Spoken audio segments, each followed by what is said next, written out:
Vous écoutez rmiinfo.com. Regarde d'ailleurs avec Saïdou Anne.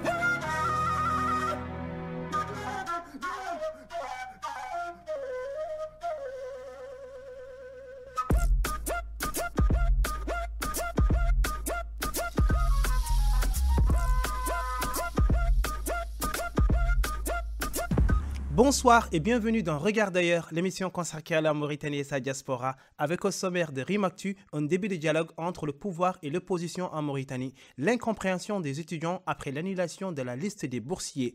La première édition du festival Sahel Jazz Plus se déroule du 24 au 3 mai à Nouakchott. Nous joindrons son directeur Abdoul Amadissar. Seta Camara nous rejoint dans un instant pour développer ses titres. Bassuley et Nadal Wakaf sont sur le plateau. Ensemble, nous recevrons le jeune écrivain mauritanien Bayeroba Koita. Il vient de publier aux éditions et des livres Direct 24 heures, un récit qui se déroule à Nouakchott en 24 heures où il est question de jeunesse, d'éducation, de drogue, de corruption, de crimes et j'en passe. En quoi ce livre reflète la vie des Nouakchottois? Nous en discuterons tout à l'heure avec son auteur, Bayeroba Koita.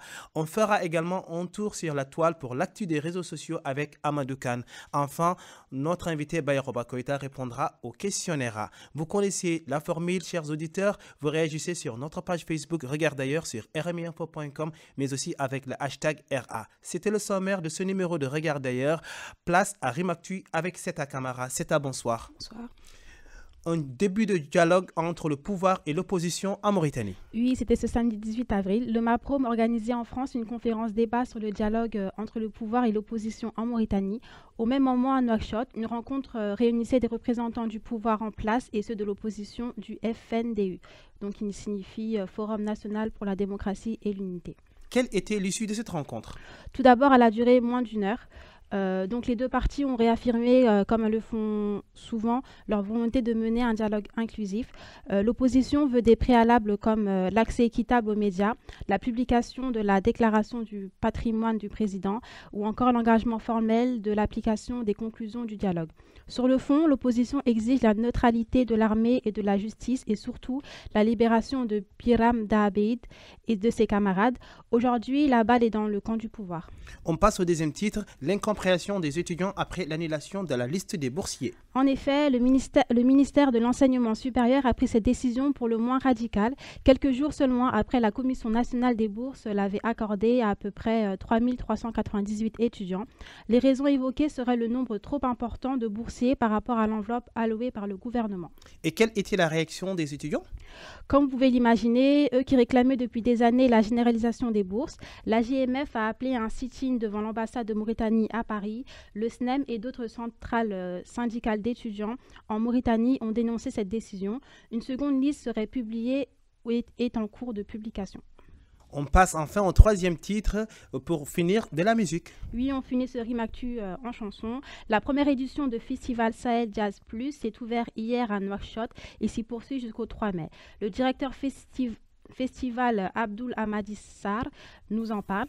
Le but de ce festival, c'est d'introduire le jazz dans la musique mauritanienne et encore donner une autre valeur à la musique mauritanienne parce que notre patrimoine musical, bien que très riche, ne joue pas le même rôle que joue le jazz dans les autres pays.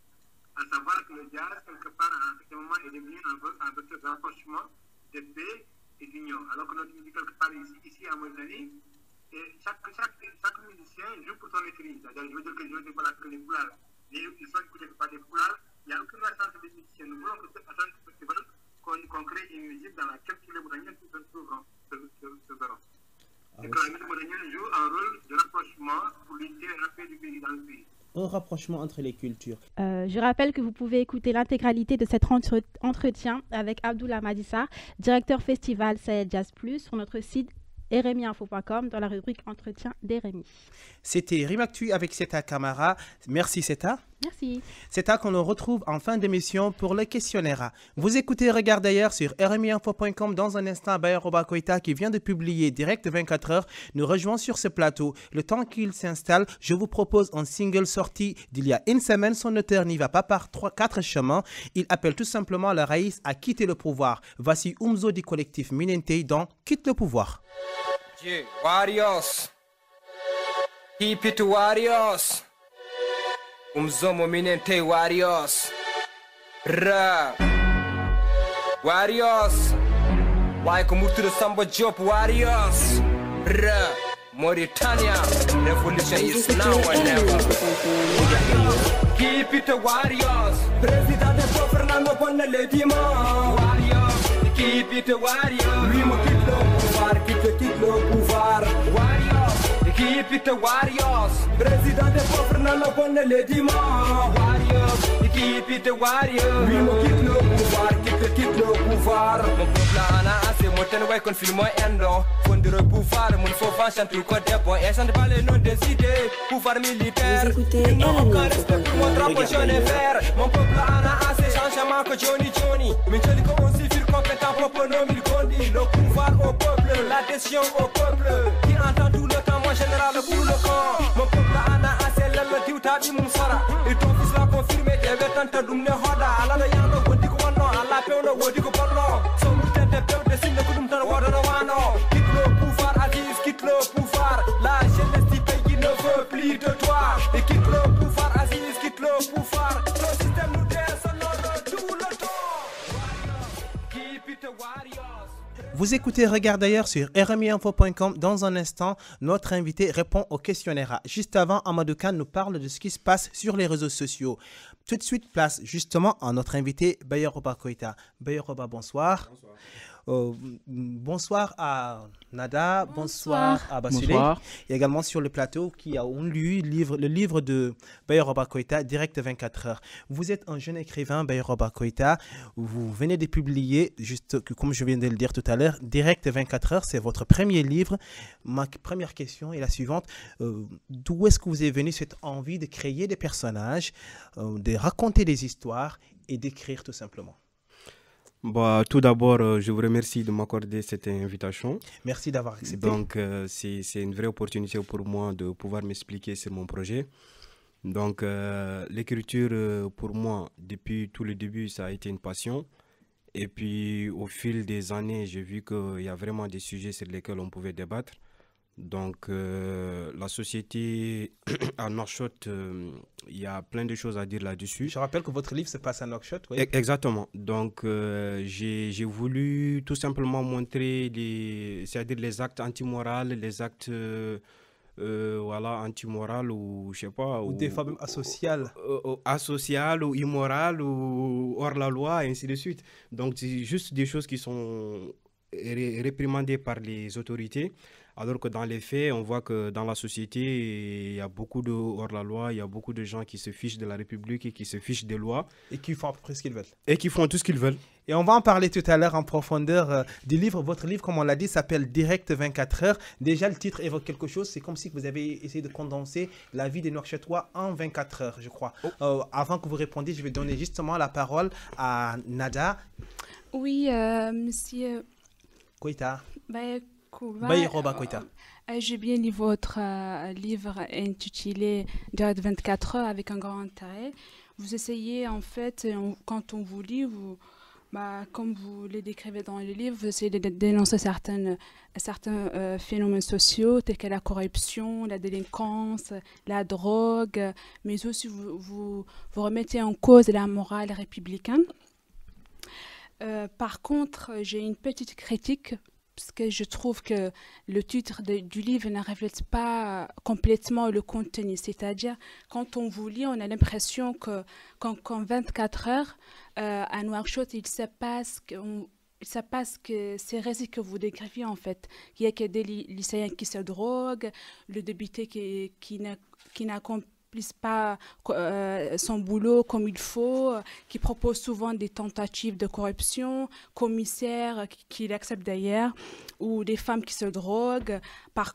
Alors, il y a des lycéens qui réussissent leurs études, il y a des cadres qui sont honnêtes. On a l'impression que vous mettez tout le monde dans le même sac ou vous généralisez en fait. C'est un roman, Bayoroba répond. Vous aurez par exemple proposé, je ne sais pas moi, un autre titre comme par exemple Défi de la société mauritanienne en 24 heures ou au moins, voilà, que vous soyez nuancé qu'il y a aussi... Oui, Robert répond. Ouais, bah, je note vos observations. Juste pour vous dire que le titre est juste symbolique.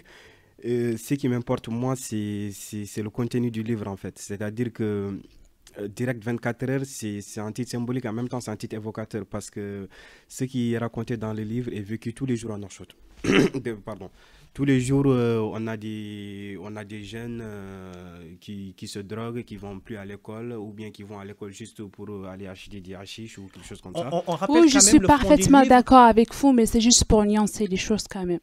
Ouais, mais je suis parfaitement d'accord avec vous aussi, mais juste que pour vous dire que tous les jours, l'histoire de mon livre se déroule en Nouakchott. Ça, c'est une réalité. Et c'est quoi ces histoires? On va pas raconter forcément à la fin du livre pour laisser aux auditeurs Ouais, aussi ouais, le non, plaisir mais- de lire. Mais il y a question d'école où les gens viennent jusqu'à l'école, mais ne vont pas en cours, n'entrent pas en cours. Est-ce la réalité de beaucoup d'élèves, de certains ou de tous les Non, enseignants? moi, je parle de manière générale. C'est-à-dire que ce n'est pas seulement l'école qui est représentée dans mon livre. Il y a la famille, il y a les juridictions, il y a l'État qui est représenté par les députés, ainsi de suite. Donc moi, je parle juste des gens qui se fichent de la loi et de presque toutes les valeurs que ce pays prétend défendre, en fait. C'est-à-dire on se prend pour... pardon, on se dit République islamique, mais dans le fond, il n'y a pas... Il est question d'alcool qui est vendu. Il est question d'alcool, il est question de drogue, il est question de corruption, il est question de crime. Donc, c'est pas vraiment ce qui est écrit sur le papier. Donc, ce que j'ai écrit, désolé, je le répète, ça se passe tous les jours. Tous les jours, vous avez des jeunes, au lieu d'aller en cours, ils se regroupent, ils cotisent et ils font acheter de la drogue. Vous avez des femmes de foyer qui s'enferment dans leur maison pour boire de l'alcool. Ça existe en Mauritanie. Oui, c'est raconté Donc, dans le livre, oui. Exactement. Donc, vous avez des députés qui, une fois que leurs enfants sont mis en cause, ils font tout. Bon, si je dis ils font tout, c'est ils essaient de corrompre quand même les agents Pour avant tout sauver leur image, parce que Exactement. le père, dans le roman, il ne parle pas de son fils, en fait, il parle de son image de politicien. Exactement, il parle de son image et puis voilà, donc il prétend, il préfère, sauver son propre image plutôt que de servir l'intérêt national. Sa mission en tant que député. Voilà. Je vais donner la parole tout de suite à Bassoulé. Moi, quand je lis votre livre, en fait, je vois en grande partie, vous relatez c'est le récit de la dépravation et la débauche des jeunes nouakchottois. Mais il y a un mais. Le mais, c'est que la plupart de ces jeunes-là ne sont pas des jeunes issus de la classe inférieure, en fait, de banlieue. C'est souvent ceux qui sont de la classe moyenne. Quand on chemine dans votre livre, on se rend compte que c'est toujours, comme on vient de dire, des fils de députés, des fils de professeurs, des gens qui ont plus ou moins de moyens. C'est un groupe. C'est un groupe. Et dans ce groupe-là, on peut retrouver celui qui va chercher le hashish. Ouais. C'est un jeune qui connaît les gars des quartiers. Exactement. Et c'est lui qui... Lui, il n'est pas forcément riche, lui. Il n'est pas forcément riche. Ouais. Donc, qu'est-ce qui fait que vous avez accepté ce couplage entre les jeunes des quartiers nord et les jeunes des quartiers sud, quand on sait que les jeunes des quartiers sud ont plus de difficultés à s'en sortir que les jeunes des quartiers du Nord? Non, il y a les jeunes de tous les quartiers de Nouakchott. Si vous avez bien lu mon livre, vous verrez que Omar Fall... Ne dites pas qu'on n'a pas bien lu votre livre, on a bien lu votre livre. Omar Fall, Khalidou Sao, Abdoulaye, je n'ai pas mis son nom de famille parce que c'est pas un acteur aussi principal que ça. Tourad, Ousmane, et enfin qui? Oui, mais répondez à la question. Voilà, non, mais en fait, c'est ça, parce que c'est un groupe. C'est un groupe de jeunes terminalistes. Ils sont au nombre de 4 ou 5, mais ils n'ont pas tous les mêmes statuts. Hein. Vous avez un seul qui est riche, c'est Omar Fall, l'acteur principal, parce que lui, il est fils de député. Il est fils de député. Mais les autres, bon, on peut dire que Khalidou Sao, lui, il fait partie de la classe moyenne. Mais les autres, c'est comment on va dire, je ne sais même pas si on peut parler de classe moyenne. C'est la classe normale, on va dire. Donc voilà, en fait, j'ai pas ciblé uniquement les riches, j'ai ciblé tout. D'accord, mais il faut se rappeler que la délinquance n'est pas étroitement liée à la classe sociale. C'est une question d'éducation d'abord. Justement. Avant d'être classe ou quand on parle de classe sociale. Justement, c'est votre collègue qui parle de classe sociale. Parce que moi, dans mon livre, il y a un équilibre. Il n'y a pas que les riches qui sont concernés. Il n'y a pas que les Peuls ou les Halpo, les Soninké ou les Wolof ou les Bidan.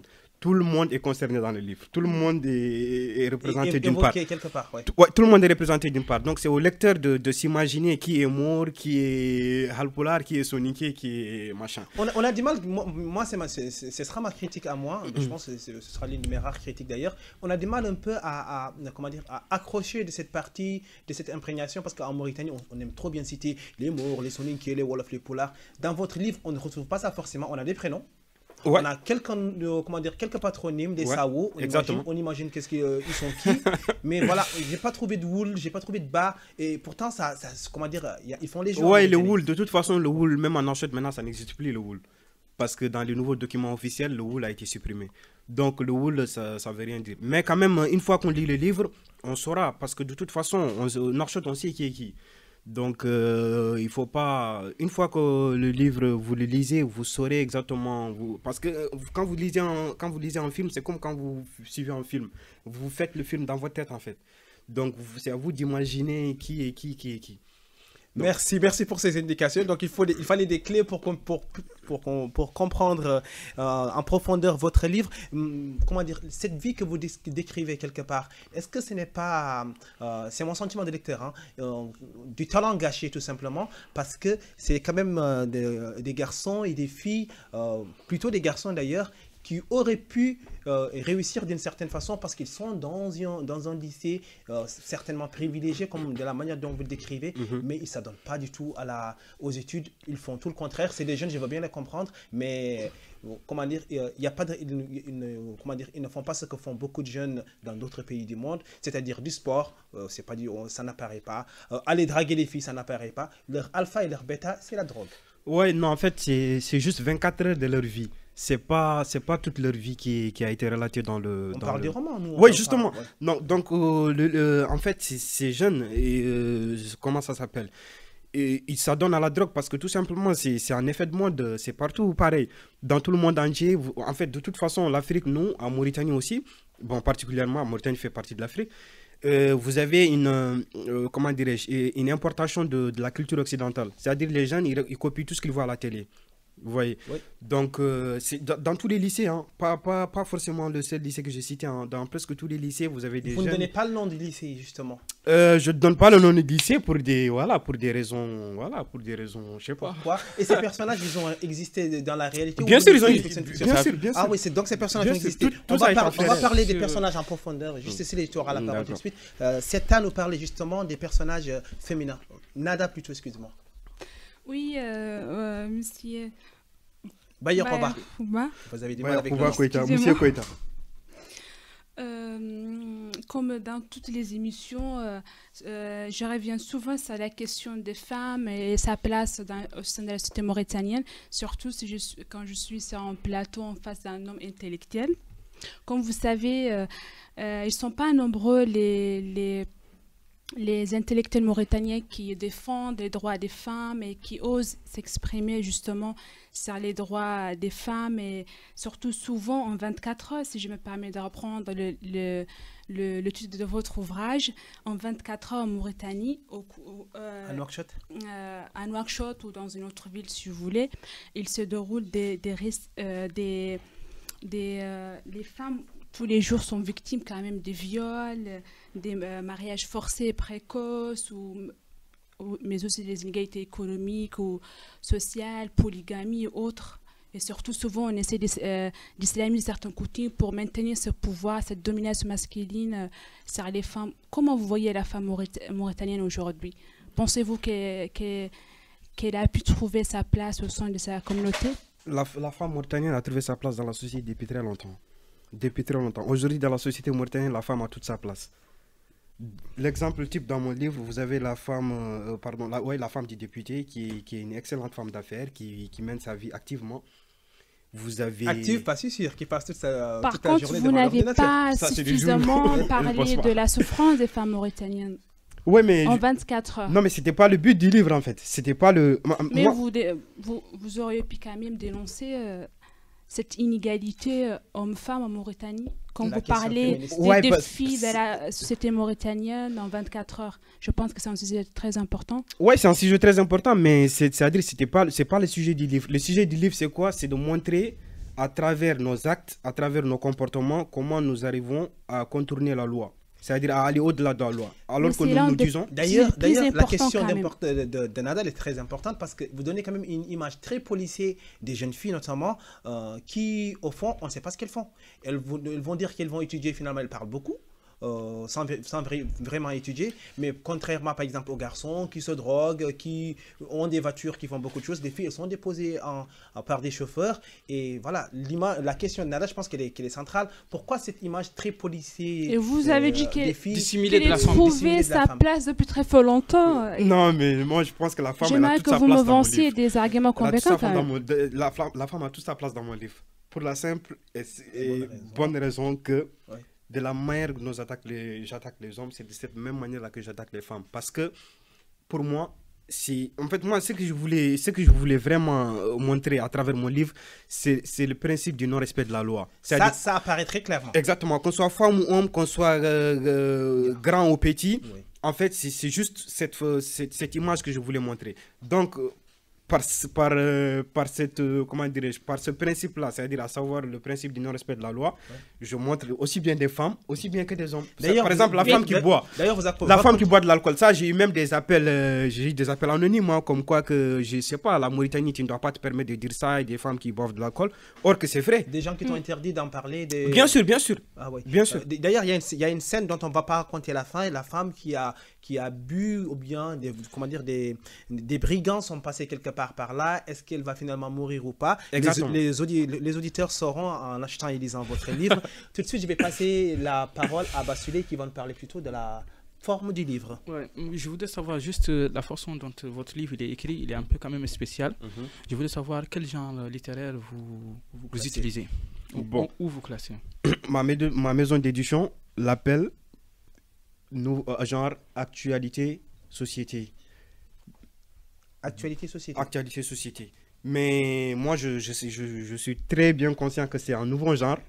Vous voyez, mais voilà, je ne peux pas m'inventer un genre à moi tout seul. Mais j'avoue quand même que c'est un genre un peu particulier. Un peu particulier.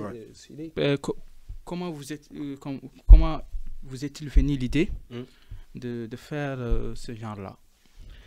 Bah, tout simplement parce que déjà, ça fait longtemps que je pense à écrire des livres. Et pour ce livre en particulier, j'ai vraiment été inspiré par une série télévisée qui s'appelle 24 heures chrono, incarnée par le talentueux Kiefer Sutherland, connu sous le nom de Jack Bauer.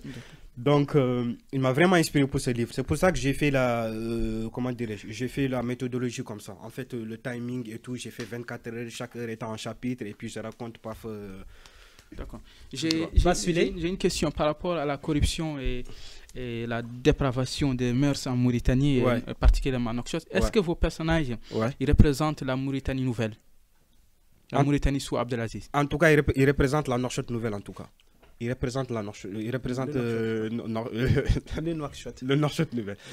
Oui, j'ai bien apprécié la citation de Blaise Pascal que vous avez citée dans l'introduction. Pourquoi vous l'avez choisi? Ouais, parce que c'est une citation très très importante. Ça parle en fait c'est-à-dire nous, vu que mon roman s'intitule Direct 24 heures et qu'il se passe en 24 heures, donc vous imaginez que le temps, ça coûte vraiment cher. Donc c'est par rapport à ça que j'ai mis cette petite citation de Blaise Pascal, parce que les gens, on est tout le temps pressés, on passe tout le temps au passé, au futur. Là même, on est assis là, on est en train de penser ce qu'on va faire dans les heures à venir, alors qu'on ne s'occupe pas du présent. Est-ce que vous voyez? Donc le livre, en fait, c'est comme ça en quelque sorte. Tout le monde est en train de courir, pour se projeter dans l'avenir, alors que le présent, on ne le vit pas. Donc du coup, on est tout le temps angoissé, on est tout le temps malheureux. J'ai bien aimé quand même votre livre Direct 24 heures, et je recommande sa lecture. Merci beaucoup. C'est très gentil. Merci beaucoup. Bassulé. Moi, je suis resté sur ma faim. C'est la question le fait que vous utilisez vos personnages pour essayer de relater une réalité sociale et politique qui existe en Mauritanie. Mais pourquoi vous ne répondez pas à ma question en disant que est-ce que aujourd'hui, avec la lutte contre la corruption et la lutte on sait qu'aujourd'hui en Mauritanie, les prisons regorgent des jeunes. Et moi, je peux vous donner même des cas, des exemples, parce que je suis en contact avec des gens qui sont en contact avec des prisonniers. Même la drogue même se vend à la prison civile. Si vous voulez mon opinion sur le Nouakchott d'aujourd'hui, je peux vous la Mauritanie de manière globale et la lutte contre la corruption. Est-ce que vous, en tant qu'écrivain, qu'en pensez-vous? Si vous voulez mon opinion sur la Mauritanie d'aujourd'hui, je vais vous dire que la Mauritanie n'a jamais été aussi, je sais pas moi, aussi corrompu. Non, aussi rétrograde, j'allais dire. Parce qu'aujourd'hui, il ne faut pas se leurrer. Le président qui est en place, il se fout de la gueule de la République. À commencer par lui. Voilà. Ok, donc la deuxième saison, je pense qu'on parlera de lui éventuellement. Ben, exactement, ça c'est sûr. La saison 2, on parlera de lui. Ça va remonter jusqu'à lui. Donc on est parti pour des saisons de... Voilà, donc non, mais juste pour répondre à sa question de manière sérieuse, parce que la Mauritanie aujourd'hui, il faut se dire la vérité. Il n'y a pas de justice, il n'y a pas de loi, il n'y a pas d'égalité. Même quand vous voyez le président, avant d'être élu, il a fait sa campagne comme quoi il va essayer de faire partager l'administration à toutes les tranches de la société, mais ce n'est pas le cas. Si vous allez dans l'administration, vous allez voir des gens qui sont pro-Aziz. Si vous allez dans toutes les instances de la République, vous ne voyez que des gens qui sont proches de lui. Et là, lui, il a fait ses 2 mandats, peut-être il va essayer de faire un 3e mandat, et plus personne ne l'en empêchera. On ne va pas faire de la politique fiction. Donc c'est ça, si vous voulez, la Mauritanie est pire que la Mauritanie qu'on a connue il y a 15-20 ans. Merci beaucoup. Ma dernière question, pourquoi avoir choisi Nouakchott? Peut-être que vous y êtes né, je ne sais pas, mais il y a d'autres villes en Mauritanie où peut se passer également ces genres de cas. Ouais, à mon avis, Nouakchott, parce que Nouakchott c'est la capitale, j'y ai vécu, j'y suis né même, donc j'y ai grandi aussi. Et je connais bien Nouakchott. Donc, ce que je raconte dans mon livre, c'est un vécu. Je l'ai vu de mes propres yeux. Donc, du coup, je ne pouvais pas m'aventurer sur d'autres villes. Même si je pense que dans les autres villes, c'est pareil. C'est-à-dire, dans les lycées, vous avez des jeunes qui... Parce qu'en fait, il ne faut pas se tromper. Les jeunes d'aujourd'hui, quand ils vont, les collégiens, les lycéens, pareil, ce qu'ils voient à la télé, c'est ce qu'ils veulent faire dans la réalité. C'est ce qu'ils veulent faire. Ils veulent comment ça s'appelle? Ils veulent s'acheter de la drogue, se défoncer. Ma dernière question pour finir. Est-ce que vous conseillerez quand même aux jeunes qui vous liront éventuellement de ne pas pratiquer ce qu'ils voient dans votre livre? En fait, de toute façon, toute personne normale se doit de déconseiller l'usage de la drogue, ça c'est obligé. Mais moi, je ne suis pas dans un rôle de moralisateur ou de donneur de conseils. Moi, je décris juste une réalité que j'ai vue, que j'ai vécue. Donc, je transmets pour que les gens de Nouakchott comme de l'extérieur de Nouakchott puissent voir ce qui se passe dans Nouakchott à travers 24 heures. Et ça, je vous le dis, je vous le redis, tous les jours, c'est comme ça. Mais vous ne direz pas, comment dire, non, parce que je ne vous demande pas de vous imposer un moralisateur, mais est-ce que vous direz quand même aux gens, je répète ma question, qui vous liront de ne pas pratiquer ce qu'ils lisent dans votre livre? Oui, bien sûr que je le dirais. Merci, parce que même, parce qu'il n'y a pas que de la drogue, il y a la corruption, il y a l'alcool. Non, je parle de manière générale. Il y a le crime, donc toutes ces choses-là, ce sont des fléaux. Donc, merci Bayraba Koïta. Je rappelle que votre livre est sorti très récemment. Il est publié aux éditions Edith Livre. Il s'appelle Direct 24 heures. Ça se passe à Nouakchott. Il y a beaucoup d'anecdotes et nous conseillons vivement nos éditeurs à se procurer ce livre, voilà, qui je pense plaira beaucoup aux Nouakchottois et aux gens qui ne connaissent même pas Nouakchott. Vous écoutez Regarde d'ailleurs sur rmiinfo.com. Dans un instant, Amadou Kane nous fait part de ce qui se passe sur la toile. C'est l'actu des réseaux sociaux. Ensuite, notre invité Bayraba Koïta répond au questionnaire. Le temps qu'Amadou Kane sorte sa tête de sa tablette, un détour par le désert mauritanien, Kumba Mintouar Kane nous chante Joyeux.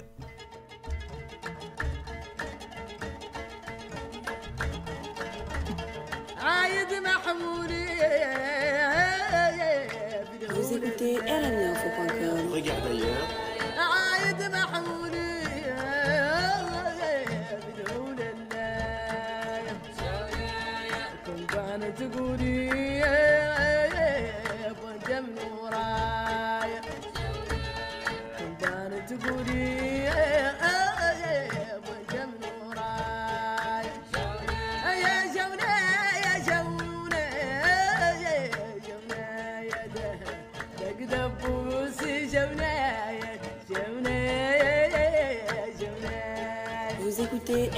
RMIinfo.com. Regarde ailleurs.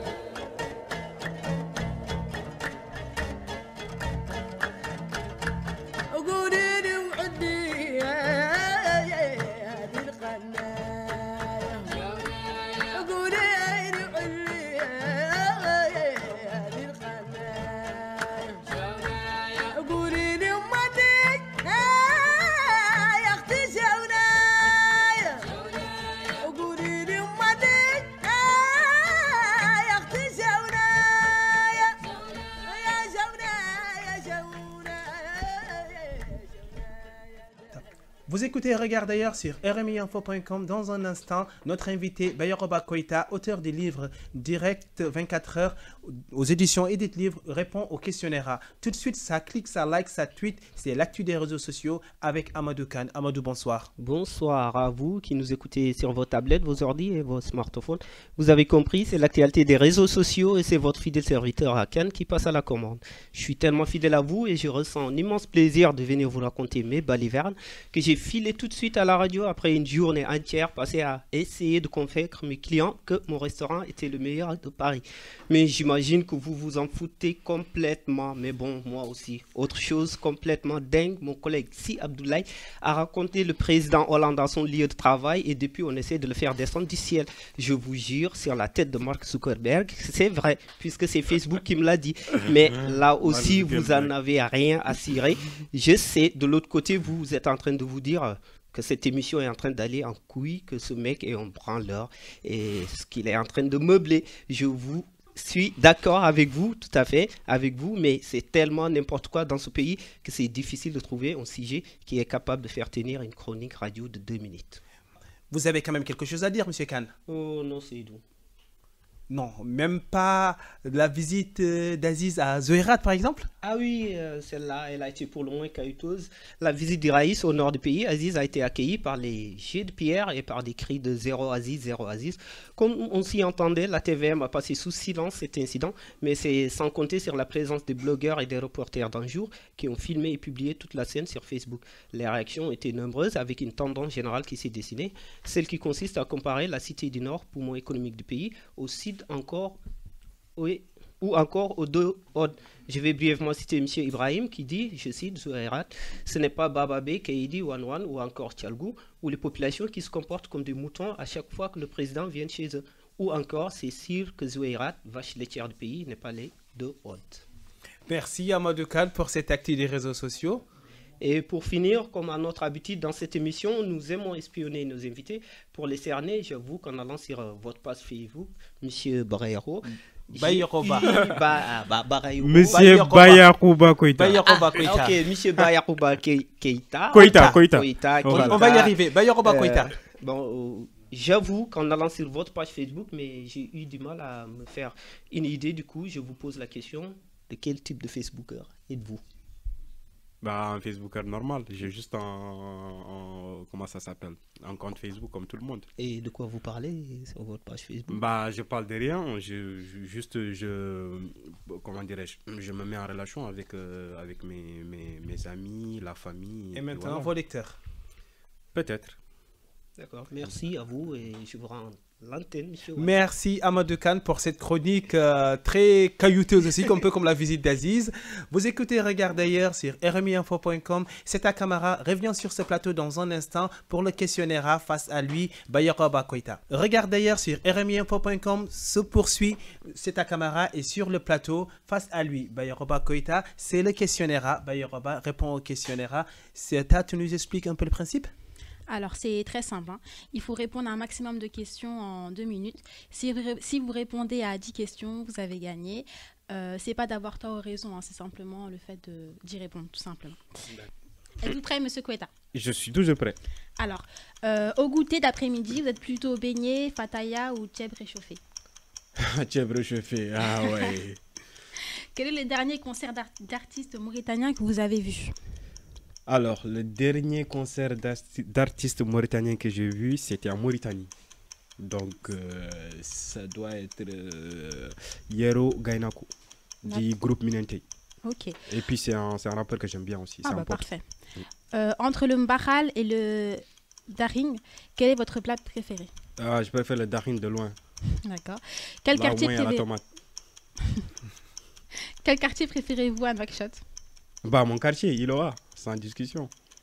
Vous avez Jacob Zuma au téléphone, que lui dites-vous? Bah, je lui dis, monsieur Jacob Zuma, attendez, tout le monde m'appelle Jacob, bah, il va falloir un jour que, voilà, tout le monde m'appelle Jacob Zuma, il va falloir un jour que, je sais pas, qu'on se rencontre ou quelque chose comme ça, parce que les gens me donnent le même nom que vous, et puis voilà. Très bien. Vous êtes plutôt Eli Ould Mohamed Val ou Mohamed Ould Abdelaziz? Ni l'un ni l'autre. Pour moi, c'est clair. Vous êtes plutôt Youssou N'Dour ou Baba Mal? Youssou N'Dour, de ouf. Quel plat maîtrisez-vous le mieux? Plat préparé ou? Oui. Bah, je sais pas. Ok. Je sais pas, je maîtrise plein de choses, mais je sais pas lesquelles je maîtrise le le plus. mieux, un plat où vous pouvez pas rater. Le plat où je le fais le plus bien. Mhm. Le mieux possible, quoi. Oui. Bah, je sais pas, on va dire tchèb, allez, tchèb. Un tchèb. Tchèboudjen ou Tchèboudjen, bah oui, tchèboudjen. Ouais. D'accord. Quel est le dernier film que vous avez vu? Alors, le dernier film que j'ai vu, en toute sincérité, c'est... Comment ça s'appelle? C'est le film de Vincent Cassel, là, avec Léa Sadou. Je l'ai vu avec une pote au cinéma. On voit pas le titre, mais on continue. Ok. C'est La Belle et la Bête. Ah, d'accord. Quel est votre fruit préféré? Le quoi? Votre fruit préféré. Mon fruit préféré? Alors là, c'est un peu difficile. Mon fruit préféré. Putain. Radio. Désolé. Il y a toute la Mauritanie qui vous écoute. Bon, on va dire la pomme, allez-y, la pomme, juste pour, voilà. Avez-vous déjà fumé autre chose que de la cigarette? J'ai jamais fumé, même des cigarettes, j'ai jamais fumé. Où étiez-vous le jour du coup d'état échoué de Salah Hanan contre Maouya Ould Taya? Le coup d'état de quelle année? 2003. 2003. J'étais chez moi et les sentinelles étaient pas loin de moi parce que vu que j'habite dans un quartier résidentiel pas loin de tout ça là, tout se passait sous mes yeux en quelque sorte. D'accord. Vous faites du sport? Oui. Lequel? Je fais 3 types de sport. Je fais de la musculation, oui. Je fais de la natation et je fais un peu de boxe. Très bien. Votre personnage préféré dans la série Un café avec? C'est une série sénégalaise. Non, je suis pas ça. D'accord. Le village qui vous a plus séduit en Mauritanie? Le village qui m'a le plus séduit? Attends. Ouais, on va dire Bababé. Bababé? Ouais. Bababé, c'est une ville en Mauritanie. Hein. Bababé. Géographiquement parlant. Bababé, c'est une ville? En Mauritanie. Bah, je sais pas moi. Donc, on va dire non. Non, pas Djadjibine. L'Ixeba. Ok. Dans quel habit êtes-vous le plus à l'aise entre le grand boubou et le kaftan? Et le kaftan? Bah, le kaftan, de toute façon, il est démodé. Plus personne ne le porte maintenant. Donc, je vais dire grand boubou, demi-saison ou quelque chose comme ça. Très bien. Et alors, pour terminer, est-ce qu'on va fogo kono soninke? Yo, je traduis juste ce que je viens de dire. Je lui demandais s'il pouvait dire quelque chose en soninke pour terminer. On vous écoute, monsieur. Voilà, Koita. donc, moi, et salut tout le monde. Nyani Bayaroba, di Radio Kanya Lenki, ngari devait me présenter. Bon, Kenya Anton, donc, jam de Ré de Kamarek, Nakasu Kouyin, Dakasu. Donc voilà. Il est très content d'être là et salut tout le monde. Salut tout le monde. Nous aussi, on salue tous nos auditeurs, locuteurs de Soninké. Et je vous dis bravo pour la Sompondorati. C'est le seul mot que je sais dire en Soninké. Vous écoutez Regarde d'ailleurs sur remiinfo.com. Notre invité était aujourd'hui Bayaroba Koita. Il vient de publier le livre Direct 24 heures, un récit qui se passe à Nouakchott aux éditions et des livres. Regarde d'ailleurs, c'est presque terminé. Merci à Basuley, Nadal Wakaf, Seta Kamara, Amadou Khan, Abdoulaye Si et Christophe Albert pour la technique. Bien sûr, merci à vous, chers auditeurs, qui nous écoutez en France, en Mauritanie et partout dans le monde. Vous pouvez réécouter, podcaster, réagir sur votre émission sur Regarde d'ailleurs sur rmiinfo.com. Avant juste de vous dire au revoir, je signale que sur notre site, vous pouvez désormais voir et revoir toutes nos émissions, les entretiens et les chroniques, même celles que vous n'avez pas entendues forcément dans Regarde d'ailleurs. Donc allez-y, où il y a beaucoup d'informations pour vous. Et je n'ai plus qu'à vous dire à très vite.